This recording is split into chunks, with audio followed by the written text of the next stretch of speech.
Hema committee റിപ്പോർട്ടിൽ ആദ്യ case Kottayam Ponkunnam police register ചെയ്തു.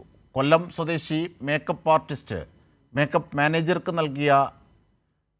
മാനേജർക്കെതിരെ നൽകിയ മൊഴിയുടെ അടിസ്ഥാനത്തിലാണ് കേസ്. അപമര്യാദയായി പെരുമാറിയെന്ന് കാണിച്ച് കൊരട്ടി സ്വദേശി സജീവനെതിരെയാണ് FIR രജിസ്റ്റർ ചെയ്ത് കേസ് SITക്ക് കൈമാറി. വിവരങ്ങളുമായി സനോജ് ചേരുന്നു. സനോജ്, എന്തൊക്കെയാണ് അതിൻ്റെ വിശദാംശങ്ങൾ?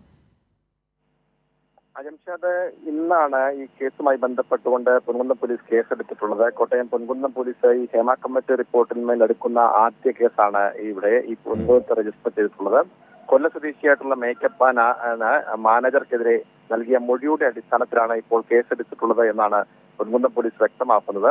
ഈ കേസിന്റെ അന്വേഷണ ചുമതല ഇതിനുവേണ്ടി നിയോഗിച്ചിട്ടുള്ള സ്പെഷ്യൽ ഇൻവെസ്റ്റിഗേഷൻ ടീമിന് വേണ്ടി കൈമാറിയിരിക്കുകയാണ്. അപമര്യാദയായി പെരുമാറി എന്ന് കാണിച്ച് കൊരട്ടി സ്വദേശി സജീവനെതിരെയാണ് FIR. 2014 പൊൻകുന്നത്ത് ചിത്രീകരണം നടന്ന സിനിമയ്ക്കിടെ അതിജീവിത താമസിക്കുന്ന സ്ഥലത്ത് വെച്ച് അതിക്രമം ഉണ്ടായി എന്നുള്ളതാണ് മൊഴി. ഒരു സിനിമയുടെ ഷൂട്ടിങ്ങിനിടയിലാണ് ഇത്തരം ഒരു അതിക്രമം ഉണ്ടായിട്ടുള്ളത് എന്നാണ് പരാതിക്കാരിയുടെ ആരോപണം. ഇതുമായി ബന്ധപ്പെട്ടുകൊണ്ടാണ് ഇപ്പോൾ സജീവനെതിരെ കേസെടുത്തിട്ടുള്ളത്. അജിംഷാദ്. ശരി, സനോജ് സുരേന്ദ്രനാണ് വിവരങ്ങൾ വിശദാംശങ്ങൾ നൽകിയത്. ഹേമ കമ്മിറ്റി റിപ്പോർട്ടിന്മേലുള്ള ആദ്യ കേസാണ് എടുത്തിരിക്കുന്നത്. ഇതിൻ്റെ വിശദാംശങ്ങളാണ് സനോജ് നൽകിയത്.